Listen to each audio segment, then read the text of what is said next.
honorable ancestry, intelligence, and so on. Vanity regarding this should be judged in a particular way. For example, if a person possesses knowledge and displays vanity about it, he must realize that the true knowledge comes from Allah subhanahu wa ta'ala. Okay. And the true knowledge should make him closer to Allah subhanahu wa ta'ala.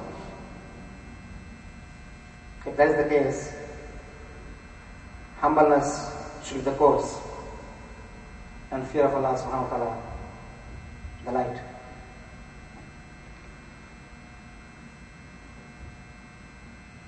The human being is like a piece of land. The knowledge is like rainfall. If the land is fertile, that is devoid of vices and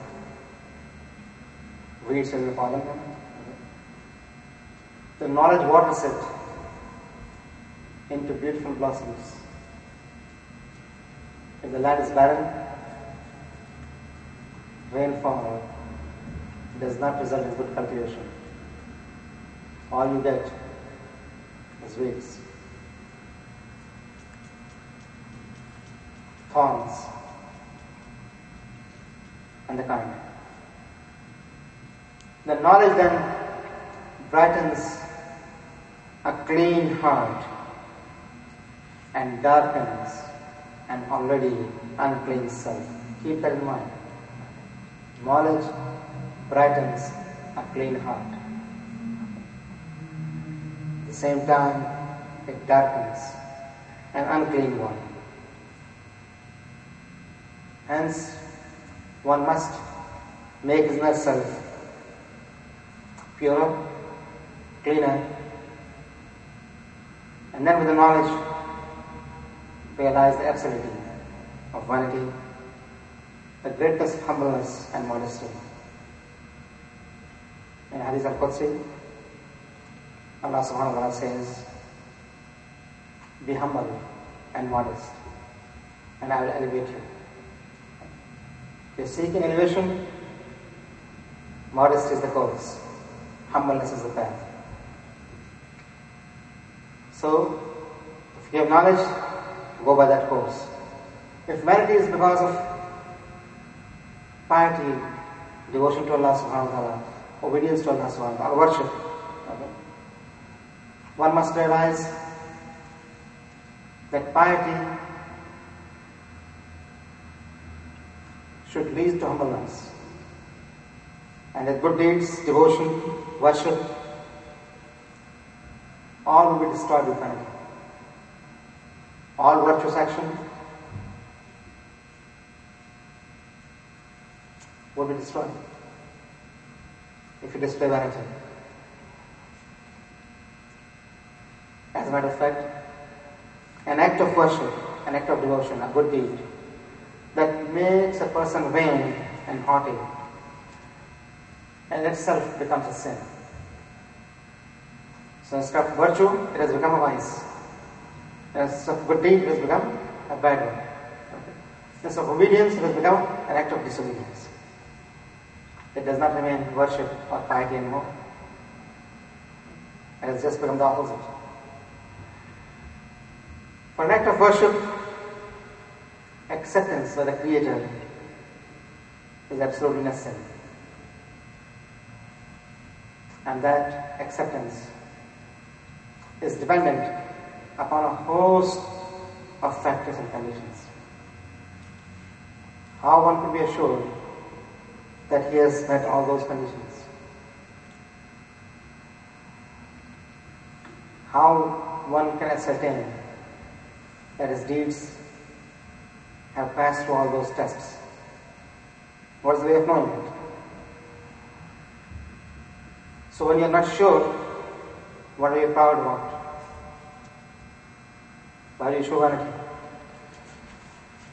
It would be stupid to be vain about those things that you are not sure of. Every good action, like patience, forbearance, Devotion is virtue only when devoid of vanity. Vanity makes each of them wise. So instead of patience being a virtue, becomes wise when you show vanity. Forbearance, instead of being a virtue, becomes wise when you show vanity. How could you lose all your virtues just because of this one vice? Of show off, of vanity, of pride, of high-headedness. An intelligent person will never do that. Finally, one must realize that every virtue that he has, every virtuous deed that does, every quality that he possesses is from the Creator himself. It is the bounty of Allah subhanahu wa ta'ala. It is the grace of Allah subhanahu wa ta'ala. It is the blessing of Allah subhanahu wa ta'ala. What Allah has bestowed on you. How can you be vain about something that is not from your own self? The notion that a person has acquired a good quality with his own efforts without the grace of Allah subhanahu wa ta'ala and the power of Allah subhanahu wa ta'ala guiding him is plain stupid. You don't do anything good, you don't have any knowledge, you don't have any skill without Allah subhanahu wa ta'ala's grace. That grace sometimes is direct, sometimes indirect. Sometimes you can see it, sometimes you are not aware of it, but His grace is given. Well, that I am able to speak, that I am able to see, that I am able to think, that I am able to walk, that I am able to lift. Power comes from Allah subhanahu wa ta'ala. That is His grace. Okay. It is narrated that Prophet Ayyub alayhi salam, after being in troubles for a considerable period of time, once said, "Oh Allah, I have obeyed you in all the times, and I have always submitted to your wills." He didn't say anything else. It is said like a cloud hovered over him, shadowed over him, and a voice that came, "Ayyub, how did you get this quality of obedience and submission?" Ayyub the Prophet picked up a handful of dust,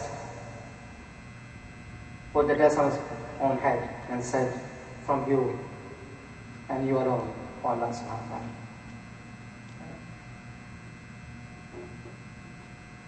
Whatever you do in terms of good deeds, whatever qualities you have, always keep that in mind. It comes from Allah subhanahu wa ta'ala. It's not your doing.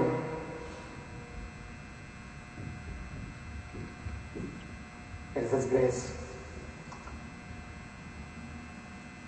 It is said that the Prophet ﷺ was sitting with his companions and he said to them, "There is no one who could be assured of his salvation by his actions and worship." Okay.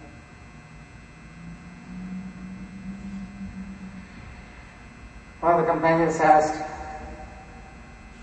"Does it include you too?" Okay. And the Prophet said, "Yes, except that the mercy of Allah subhanahu wa ta'ala has suffered. Keep that in mind. He is the best of man. The reason for creation, the reason for existence, acknowledging that's only mercy of Allah subhanahu wa ta'ala that makes things possible. Allahumma salli ala Muhammad wa Muhammad. Shall we meet after Salat?